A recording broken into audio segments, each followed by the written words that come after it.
Hello student, मैं मंजू मीना महिला polytechnic Ajmer से। आज हम लोग देखेंगे कि ईमेल कैसे भेजते हैं। इससे पहले वाले लेक्चर में हमने देखा था कि ईमेल क्या होता है, ईमेल अकाउंट हम कैसे ओपन करते हैं, है ना, कि कैसे अपना अकाउंट बनाते हैं। आज हम लोग देखेंगे कि कैसे हम किसी को ईमेल भेज सकते हैं।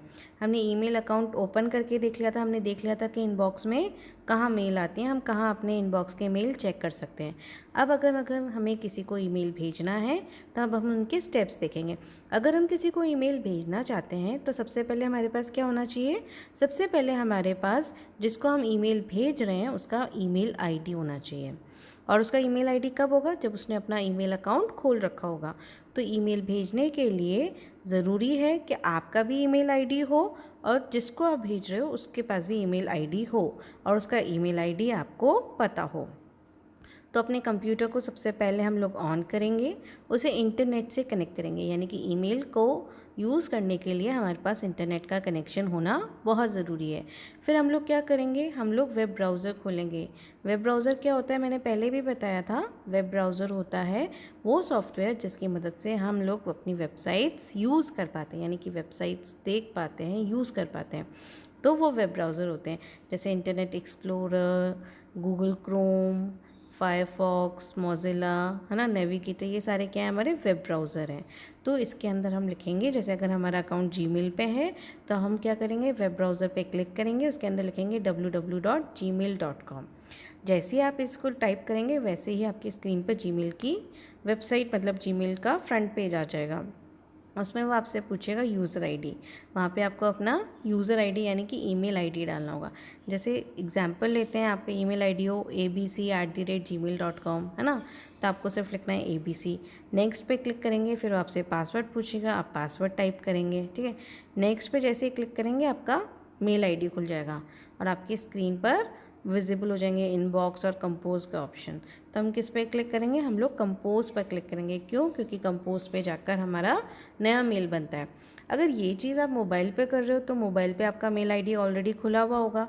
तो जैसे ही आप जीमेल पे क्लिक करोगे आपको नीचे एक पेन का साइन दिखेगा, है ना, जैसे पेंसिल पेन का साइन दिखेगा, आप उस पर क्लिक करेंगे तो आप नई मेल कंपोज करने वाले ऑप्शन पर पहुंच जाएंगे। तो जहाँ पे कंपोज लिखा हुआ है वहाँ से हम लोग अपनी नई मेल बनाते हैं, यानी कि जिसको हम भेजना चाहते हैं उसके लिए हम मेल टाइप करते हैं, मेल लिखते हैं।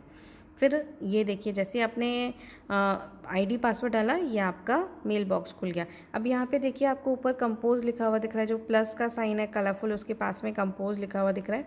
आप जब इस पर क्लिक करेंगे तो आप एक नया मेल बनना मतलब जो आप भेजना चाहते हैं वो वाला पेज खुल जाएगा। इनबॉक्स दिख रहा है, वहाँ से आपका इनबॉक्स आ जाता है। ऐसे ही सेंड आइटम्स दिख रहा है चौथे नंबर पे, वहाँ से आप देख सकते हैं कि सेंड कौन कौन सी मेल की हैं। जो ड्राफ्ट दिख रहा है उसमें अगर आपने पहले कोई मेल टाइप कर रहे थे, आप बीच में रुक गए, आपने भेजी नहीं या लाइट चली गई या कुछ भी कारण हुआ, तो वो मेल किस में चली जाती है? वो मेल ड्राफ्ट में चली जाती है। तो अभी तो हम लोग क्या कर रहे हैं? अभी हम लोग मेल भेजने के स्टेप्स देख रहे हैं। तो हम लोग किस पे क्लिक करेंगे बच्चों? हम लोग कंपोज पे क्लिक करेंगे। कंपोज पे क्लिक करेंगे तो ये वाली स्क्रीन खुलती है कंप्यूटर की स्क्रीन पर, मॉनिटर पे। तो देखो उसके अंदर 2 पे जिसको आप भेजना चाहते हो उसका मेल आईडी आएगा। CC यानी कि कार्बन कॉपी होता है, जिसको आप उस मेल की कार्बन कॉपी भेजना चाहते हो उसका मेल आईडी आएगा। 2 और CC में बहुत सारे मेल आईडीज़ आ सकते हैं, 10-15 आराम से, है ना। फिर अगर उसकी ब्लाइंड कार्बन कॉपी किसी को भेजना चाहते हो तो BCC पे कर सकते हो ना, उस पर भी मेल आईडीज़ लिख सकते हो। सब्जेक्ट ये होता है कि आपका विषय क्या है मेल का। जैसे अगर मैं आपको कंप्यूटर असाइनमेंट भेजना चाहती हूँ तो मैं सब्जेक्ट क्या लिखूँगी? Computer assignment. अब फिर नीचे जो खाली स्पेस दिख रही होती थी ये होती है बॉडी। यहाँ पे आप मेल टाइप कर सकते हो, जैसे hello students how are you, है ना। मैं टाइप कर सकती हूँ कि आपको ये सारे असाइनमेंट्स कौन सी डेट को सबमिट करना है, वो सारे मैसेज मैं आपको यहाँ पे टाइप कर सकती हूँ। देखिए नीचे पूरे फॉर्मेटिंग के ऑप्शंस दिख रहे हैं। सेंस सेरेफ, यहाँ से फॉन्ट स्टाइल सेलेक्ट कर सकते हो। जो टी और कैपिटल टी दिख रहे हैं मतलब स्मॉल और बड़ा साइज़ का जो टी दिख रहा है वहाँ से आप साइजेस सेलेक्ट कर सकते हो फॉन्ट के, छोटा मतलब स्मॉल, बिग, लार्ज, ऐसे, है ना। फिर बोल्ड, इटैलिक, अंडरलाइन है, ये सारी आप चीज़ें ऑप्शन यहाँ से सेलेक्ट कर सकते हो। फिर इंडेंटेशन है, ये सारी फॉर्मेटिंग आप टाइपिंग में कर सकते हो। फिर जहाँ पे आपको यूपिन जैसी चीज़ें दिख रही है वहाँ पे देखो अटैच फाइल लिखा हुआ दिख रहा है। यहाँ पे क्लिक करके आप कोई फाइल अटैच कर सकते हो। जैसे ही यहाँ पे क्लिक करोगे वो आपसे फाइल का पाथ पूछेगा कि वो फाइल आपके कंप्यूटर में कहाँ पर सेव है। आप वो फाइल का पाथ देखकर इस ईमेल के साथ अटैच कर सकते हो और फिर आप क्या करेंगे? आप सेंड पर क्लिक कर देंगे तो वो मेल जिसको आप भेज रहे हैं वहाँ पर चली जाएगी और फिर वो अपने आप बाय डिफ़ॉल्ट सेंड आइटम्स में चली जाएगी। जब वो अंडर प्रोसेस है तो वो आउट बॉक्स में पड़ी होगी, जैसे ही वो सेंड हो जाएगी तो वो सेंड आइटम्स में चली जाएगी। तो आप देख सकते हैं कि आपकी मेल पहुँची या नहीं पहुँची है। ठीक है, तो जैसे हम कंपोज पे क्लिक करेंगे तो ये कंपोज विंडो खुल जाएगी जहाँ पे जो जो सूचना चाहिए वो हम उसको भर देंगे, जो संदेश भेजना है उसको हम टाइप कर देंगे। उसके बाद हम क्या कर देंगे, अटैच करनी है फाइल तो अटैच कर देंगे, फिर हम सेंड बटन पर क्लिक कर देंगे। ये थे हमारे ईमेल भेजने के स्टेप्स कि ईमेल कैसे भेजते हैं। ये स्टेप पूरे फॉलो करके आप किसी को भी ईमेल, दोस्त को, फ्रेंड को, कलीग को, किसी को भी ईमेल भेज सकते हैं। अब हम लोग देखेंगे कि ईमेल कैसे रिसीव करते हैं। जैसे सपोज़ करिए मैंने आपको ईमेल किया है ना बच्चों, तो आप कैसे मेल चेक करोगे? मेल चेक करने के लिए अभी हम कंप्यूटर की बात कर रहे हैं, मोबाइल की बात नहीं कर रहे हैं। तो अगर हम कंप्यूटर पे देखेंगे तो अपने कंप्यूटर को ऑन करेंगे, उसे इंटरनेट से कनेक्ट करेंगे, फिर वेब ब्राउज़र पे क्लिक करेंगे, फिर क्या करेंगे, अगर आपको अपना ईमेल खोलना पड़ेगा, आपको देखना है मैंने आपको मेल किया है तो आपको अपना ईमेल खोलना पड़ेगा। तो आप क्या करेंगे, आप आईडी डालेंगे, नेक्स्ट पे क्लिक करेंगे, आप पासवर्ड डालेंगे, फिर नेक्स्ट पे क्लिक करेंगे। ऐसा करने से आपका आईडी खुल जाएगा और जैसे ही आपका आईडी खुलेगा वहाँ पे बाय डिफ़ॉल्ट इनबॉक्स दिखता है राइट हैंड साइड पे। नहीं, यहाँ पे इनबॉक्स लेफ्ट हैंड साइड पे लिखा हुआ भी होता है और राइट हैंड साइड पे इनबॉक्स दिखता भी है। तो जो मेल आपको अभी आई हैं, जो आपने रीड नहीं की हैं, वो बोल्ड होती हैं, मतलब वो डार्क कलर की दिख रही होती हैं, बड़ी बड़ी दिख रही होती है, लिखी हुई डार्क, बोल्ड दिख रहा होता है उनका लिखा हुआ। और जैसे ही रीड हो जाता है वो बोल्ड हट जाता है, वो लाइट टोन में आ जाता है ना। तो जो आपको नई मेल है वो आपको बाकायदा बताता है कि आपकी इतनी अनरीड मेल्स हैं, 3 हैं, 4 हैं, वो आप देख सकते हो, आप उसे खोलकर पढ़ सकते हो। ठीक है, जैसे ही आप उसे पढ़ लोगे तो वो अनरीड में से हट जाएगी, मतलब कि 4 थी आपने 2 पढ़ ली तो अनरीड 2 ही दिखाएगा फिर वो, और वो बोल्ड भी नहीं रहेंगी। तो अब हम लोग देखेंगे steps for receiving email, email को रिसीव करने के स्टेप्स। देखिए हमने जो जो मैंने अभी बताया वही स्टेप्स लिखे हुए हैं कि अपने कंप्यूटर को इंटरनेट से जोड़ेंगे, ब्राउज़र प्रोग्राम की सहायता से जीमेल को खोलेंगे, है ना, आईडी पासवर्ड डाल के यहाँ पे अपना ईमेल आईडी और पासवर्ड टाइप करके साइन इन पर क्लिक करेंगे। अब यहाँ पे क्या दिखेगा, यहाँ पे हमारा इनबॉक्स दिखेगा, जिस पे हम क्लिक करेंगे तो जितने भी हमारे इनकमिंग ईमेल है उनकी पूरी लिस्ट दिख जाएगी और हम जिस भी ईमेल को देखना चाहते हैं उसे क्लिक करके हम लोग देख पाएंगे। जैसे इनबॉक्स पे क्लिक किया तो ये सारे राइट हैंड साइड सारे ईमेल खुलकर दिख गए। तो ये थे हमारे ईमेल पढ़ने के स्टेप्स, रिसीव करने स्टेप। अब देखिए हमने ये देख लिया कि ईमेल क्या होता है, ईमेल हमें फ्री अवेलेबल होता है, कहाँ कहाँ पे हम ईमेल अकाउंट ओपन कर सकते हैं वो सारे हमने देख लिए, हॉटमेल, जीमेल, है ना, याहू मेल, सारे हमने नाम देख लिए। उसके बाद हमने देख लिया कि ईमेल कैसे अकाउंट ओपन कैसे करते हैं, फिर हमने देखा कि ईमेल कैसे भेजते हैं, फिर हमने देखा कि ईमेल कैसे रिसीव करते हैं। हमने पूरे ईमेल के सारे स्टेप्स देख लिए कि ईमेल क्या होता है, कैसे भेजा जाता है, कैसे अकाउंट ओपन होता है, कैसे हम पढ़ते हैं।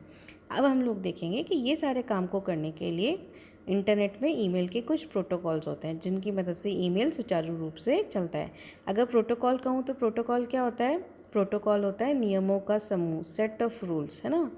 तो ये ईमेल के प्रोटोकॉल्स हम देखेंगे ताकि इन्हीं प्रोटोकॉल्स को फॉलो करके ईमेल सुचारू रूप से चलते हैं, अच्छे तरीके से चलते हैं या सही तरीके से काम करते हैं।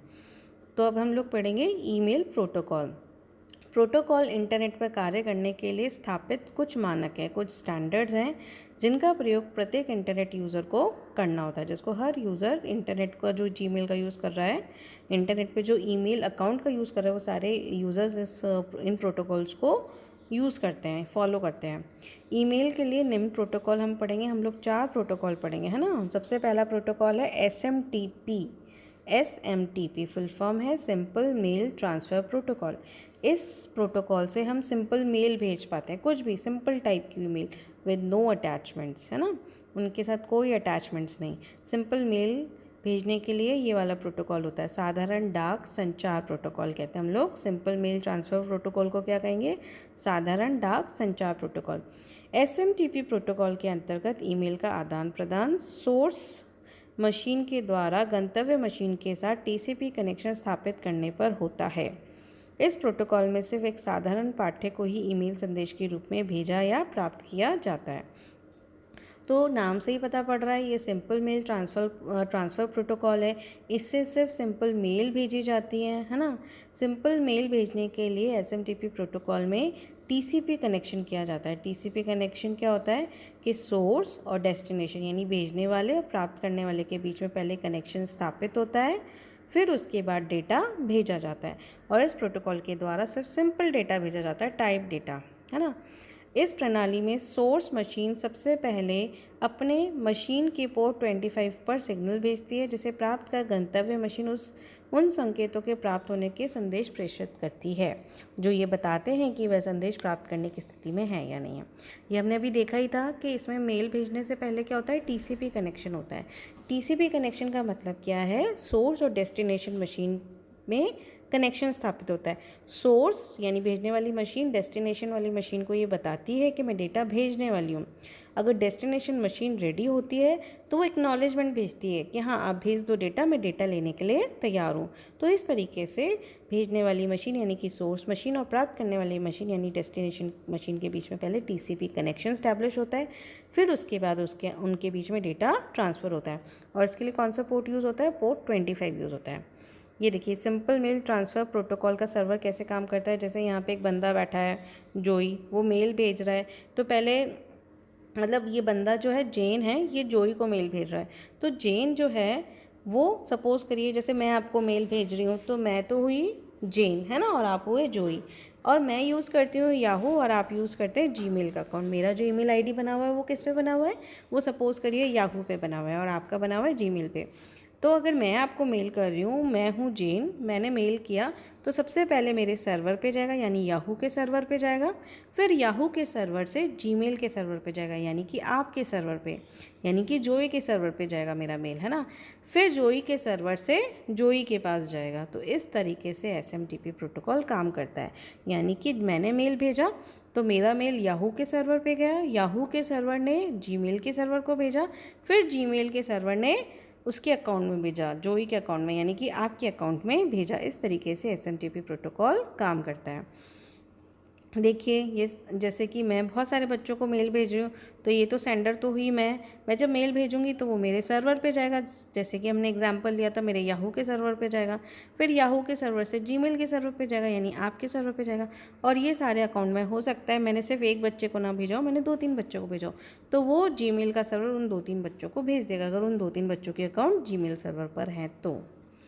ठीक है, ईमेल प्रोटोकॉल समरी चार्ट है ये कि POP3 कौन सा पोर्ट यूज़ करता है, IMAP4 कौन सा प्रोटोकॉल कौन सा पोर्ट यूज़ करता है, SMTP कौन सा पोर्ट यूज़ करता है। तो देखिए इसमें दिख रहा है ना, SMTP 25 वाला 25 वाला पोर्ट यूज़ करता है कॉमनली। ठीक है, अब नेक्स्ट प्रोटोकॉल है पोस्ट ऑफिस प्रोटोकॉल। ईमेल संचार में ईमेल सर्वर ठीक वैसा ही कार्य करते हैं जैसे कि साधारण डाक सेवा में पोस्ट ऑफिस करता है।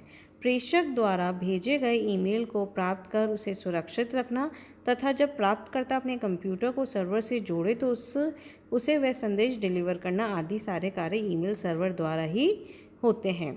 इन सभी कार्यों को करने के लिए सर्वर जिन नियमों का पालन करता है या जिन स्टैंडर्ड का यूज़ करता है उन्हें पोस्ट ऑफिस प्रोटोकॉल कहते हैं। एसएमटीपी प्रोटोकॉल पर आधारित सर्वर जहां एक ओर सिर्फ मेल संदेशों के संचार का कार्य करते हैं, वहीं पॉप प्रोटोकॉल सर्वर इन संदेशों को संचित करने का एक अतिरिक्त कार्य भी करते हैं। तो इससे पहले हमने कौन सा प्रोटोकॉल पढ़ा था, इससे पहले हमने एसएमटीपी प्रोटोकॉल पढ़ा था। अब हम लोग पढ़ रहे हैं पोस्ट ऑफिस प्रोटोकॉल। देखो जैसे अपने पोस्ट ऑफिस होते हैं ना, अपन लेटर भेजते हैं। जैसे सपोज़ करो कि मैंने आपको कोई लेटर भेजा, तो मैं लेटर भेजूँगी, वो लेटर जाएगा डाकघर में, फिर डाकघर से आपके शहर के डाकघर में जाएगा और फिर वहाँ से वो लेटर आपके पास आएगा, आपके घर आएगा। ठीक ऐसा ही ये email protocol post office protocol कार्य करता है। जब मैं आपको ईमेल भेजूंगी तो मेरा ईमेल मेरे सर्वर के पास जाएगा, मेरे सर्वर से आपके सर्वर के पास जाएगा, और आपका सर्वर यानी कि जैसे हमने एग्जांपल लिया था पहले भी कि मेरा याहू है, आपका जीमेल है, तो आपका जीमेल सर्वर उसको सेव करके रखेगा अपने पास, और जब आप अपना जीमेल अकाउंट खोलोगे तब वो आपको भेज देगा।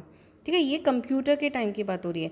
अगर हम मोबाइल की बात करें तो आप हमेशा अपने सर्वर से जुड़े रहते हैं, इसलिए जैसे ही मेल आता है वो आपको इंटीमेट कर देता है।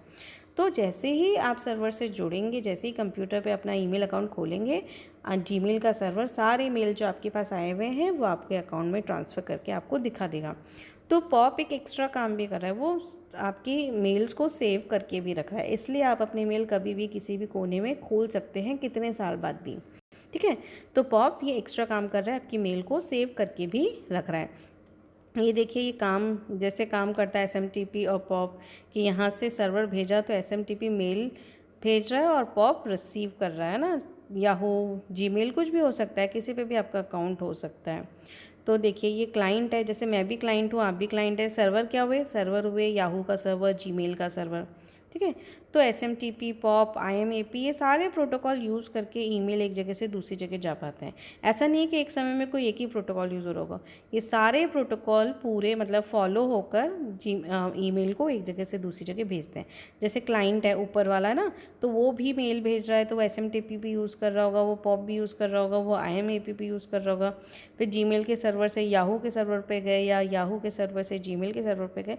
तो ये सारे प्रोटोकॉल्स यूज़ होते हैं तब जाके एक सिस्टम से दूसरे सिस्टम पे, यानी कि एक यूज़र से दूसरे यूज़र पर ईमेल पहुंचते हैं। नेक्स्ट है हमारा IMAP, internet mail access protocol. इस प्रोटोकॉल की मदद से ही हम लोग मेल को किसी भी कोने में एक्सेस कर पाते हैं। पहले ऐसा होता था कि एक सिस्टम पे ही एक्सेस होता था, पर धीरे धीरे ये हुआ कि आप अपने मेल को कहीं पे भी एक्सेस कर सकते हैं। ऐसा नहीं है कि आपने मोबाइल पे खोल रखा है तो आप किसी और सिस्टम पे नहीं खोल सकते। आप जितने सिस्टम पे चाहें उतने सिस्टम पे खोल सकते हैं, आप दुनिया के किसी भी कोने में खोल सकते हैं, ठीक है। ऐसा मतलब अगर सिर्फ ये हो कि वहाँ वो पर्टिकुलर वेबसाइट ब्लॉक हो, है ना, तो चीज़ अलग है। बाकी आप दुनिया के किसी भी कोने में जाके अपना जीमेल का अकाउंट ओपन करके अपने मेल्स रिसीव कर सकते हैं, पढ़ सकते हैं, भेज सकते हैं। तो ईमेल संदेश IMAP यानी कि इंटरनेट मेल एक्सेस प्रोटोकॉल पढ़ेंगे हम लोग। ये मेल को एक्सेस यानी कि यूज़ करने के लिए मेल को एक्सेस करने की सुविधा प्रदान करता है ये प्रोटोकॉल। ईमेल संदेश को उसके प्राप्तकर्ता तक पहुंचाने में सर्वाधिक प्रचलित प्रोटोकॉल है IMAP protocol, internet mail access protocol. ये प्रोटोकॉल सबसे अधिक उन यूज़र्स के लिए उपयोगी है जो एक से अधिक कंप्यूटर का यूज़ करते हैं। यानी कि मैं घर पे हूँ तो घर पे भी मेल चेक करना है मुझे, मैं ऑफिस गई हूँ तो मुझे ऑफिस में भी चेक करना है, मैं ट्रैवल कर रही हूँ, मैं ट्रेन में बैठी हूँ तो मुझे ट्रेन में भी अपने मेल चेक करने, तो मैं मेरा मोबाइल यूज़ कर लूँगी। यानी कि मैं मेरे मेल अकाउंट को, ईमेल अकाउंट को कई सारी जगहों पे यूज़ कर रही हूँ, अलग अलग सिस्टम्स पे, अलग अलग जगह। तो ये प्रोटोकॉल मुझे ये सुविधा प्रदान करता है कि मैं मेरे ईमेल अकाउंट को अलग अलग जगह यूज़ कर पाऊँगी। इन यूज़र्स की ये आवश्यकता होती है कि जो मेल प्राप्त करते हैं वह उन्हें सभी कंप्यूटर पर पढ़ सकें। तो जैसे कि ये मेरी आवश्यकता थी कि जो मेरे को ईमेल आया है मैं वो घर पे भी देख सकूँ, मैं ऑफिस में भी देख सकूँ, और मैं अगर मैं ट्रैवल कर रही हूँ, मैं कहीं और जा रही हूँ, तो मैं वहाँ पे भी देख सकूँ। तो IMAP प्रोटोकॉल ईमेल संदेशों को उनके प्राप्तकर्ता के कंप्यूटर पर स्थानांतरित करने के बजाय सर्वर से ही लेने की आज्ञा देते हैं। इससे ईमेल संदेश हमेशा सर्वर के पास ही रहता है और कोई भी व्यक्ति किसी भी कंप्यूटर से कहीं से भी वह संदेश प्राप्त कर सकता है। तो IMAP प्रोटोकॉल की वजह से ही हमारे जो ईमेल हैं वो किस पे पड़े रहते हैं? वो सर्वर पे रहते हैं। और जब हम ईमेल अकाउंट यूज़ करते हैं तो हम सर्वर से जुड़कर ईमेल अकाउंट यूज़ करते हैं। अगर आप डाउनलोड करोगे कोई अटैचमेंट तो वो आपके सिस्टम पे आएगा, वरना ऐसा कभी भी नहीं होगा कि आपने ईमेल खोला और आप सोचो कि ये डेटा मेरे कंप्यूटर पे आ गया। ऐसा नहीं होता है ना बच्चों। अगर आपने कोई फाइल अटैच है आपके ईमेल के साथ तो आपको डाउनलोड करनी पड़ेगी, तभी वो आपके सिस्टम में आएगी। सिर्फ ईमेल अकाउंट खोल कर देख लेने से वो फाइल आपके सिस्टम में नहीं आएगी। क्यों? क्योंकि ईमेल कहाँ पड़ा होता है? ईमेल सर्वर पे पड़ा होता है। अगर जीमेल का अकाउंट है तो आपका पूरा डेटा जीमेल के सर्वर पे पड़ा हुआ है। सर्वर ने आपको थोड़ी सी स्पेस दी है, आपका डेटा उस थोड़ी सी स्पेस के अंदर पड़ा हुआ है। तो सर्वर से जुड़कर वहाँ से डेटा लेना, वहाँ से डेटा पढ़ना किस प्रोटोकॉल के थ्रू होता है? IMAP प्रोटोकॉल के थ्रू होता है। इसीलिए हम बहुत सारे डिफरेंट कंप्यूटर से अपने अकाउंट को एक्सेस कर सकते हैं। ठीक है, ये देखिए IMAP की वजह से ही मैं घर पे भी कर रही हूँ, मैं मेरे फ़ोन पे भी कर रही हूँ, मैं सड़क पे भी कर रही हूँ, मैं कहीं पे भी जा रही हूँ तो मैं वहाँ पर अपना अकाउंट एक्सेस कर पा रही हूँ अलग अलग डिवाइसेस से। अब है multipurpose internet mail extension protocol. देखो पहले ईमेल के साथ हम लोग अटैचमेंट नहीं भेज पाते थे, पर इस प्रोटोकॉल की वजह से हम लोग ईमेल के साथ अटैचमेंट भेज पाते हैं। अलग अलग file, PDF file, doc file, text file, EXE file, है ना, PPT फाइल, कोई सा भी फाइल, यानी पावर पॉइंट भी भेज सकते हैं, पावर पॉइंट की स्लाइड्स भेज सकते हैं, एक्सेल की शीट्स भेज सकते हैं, है ना, वर्ड का कोई डॉक्यूमेंट भेज सकते हैं, ये सारी चीज़ें, इमेजेस भेज सकते हैं। तो ये सारी चीज़ें हम ईमेल के साथ भेज सकते हैं। तो ये किस प्रोटोकॉल के थ्रू हो पाता है? ये हो पाता है multipurpose internet mail extension protocol, बहुउद्देशीय इंटरनेट मेल विस्तार। आज ईमेल तकनीक ने इतना विकास कर लिया है कि सिर्फ पाठ्य ही नहीं वरन चित्र, फोटो, आवाज़ आदि कुछ भी ईमेल के द्वारा संचारित किया जा सकता है। यानी कि अब ईमेल इतना मतलब ईमेल में इतना डेवलपमेंट हो चुका है कि सिर्फ लिखा हुआ डेटा ही नहीं जाता, उसके साथ कुछ भी जा सकता है। कोई फाइल जा सकती है, वो फाइल फ़ोटो हो सकती है, वो कोई डायग्राम हो सकता है, वो कोई वॉइस मैसेज हो सकता है, वो कुछ भी हो सकता है, उसे हम अपने ईमेल के साथ भेज सकते हैं। ये सारी डिफरेंट टाइप्स की इन्फॉर्मेशन जो हम ईमेल के साथ अटैच करके भेज पाते हैं, ये किस प्रोटोकॉल के द्वारा हो पाती है? ये MIME प्रोटोकॉल के द्वारा हो पाती है, multipurpose internet mail extension protocol के थ्रू हो पाती है। इन विविध प्रकार की सूचनाओं को ईमेल संदेश के साथ एक अतिरिक्त फाइल के रूप में भेजा जाता है। MIME प्रोटोकॉल प्रेषक कंप्यूटर से ईमेल संदेश तथा उससे जुड़ी फाइल, जिसमें पाठ्य, चित्र, ध्वनि व वीडियो आदि कुछ भी हो सकता है, को प्राप्त करके उसे एनकोड करता है, फिर उसे प्राप्तकर्ता के कंप्यूटर तक पहुंचाकर पुनः डिकोड करता है। ठीक है, यानी कि आप जो भी फाइल भेजना चाहते हैं उसको वो आपके ना ईमेल के साथ लेगा आपके कंप्यूटर से, और आपके ईमेल के साथ उसको भेज देगा जिसको कि आप भेजना चाहते हैं। और ये काम वो कैसे होता है? एनकोड और डिकोड करके होता है। ये उसका डायग्राम है।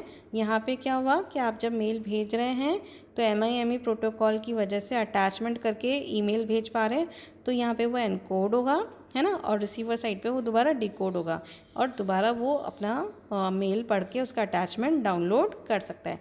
एलिस और बॉब मेल भेज रहे हैं, यानी एलिस किसको भेज रहा है? एलिस बॉब को भेज रहा है। तो एलिस ने जब मेल भेजी, उसके साथ जब अटैचमेंट भेजा, तो MIME प्रोटोकॉल की वजह से क्या हो पाया? वो एनकोड हो पाया, फिर ईमेल गया, फिर रिसीवर साइड पे पहुंचा, वहाँ पे दोबारा डिकोड हुआ।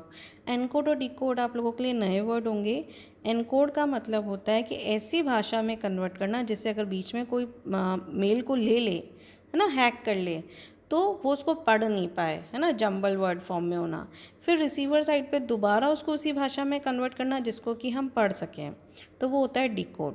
तो भेजते समय एनकोड होता है और रिसीवर साइड पे डिकोड होता है। और ये जो आपने अटैचमेंट भेजा, ये किस प्रोटोकॉल की मदद से भेज पाते हो? ये MIME प्रोटोकॉल की मदद से भेज पाते हो।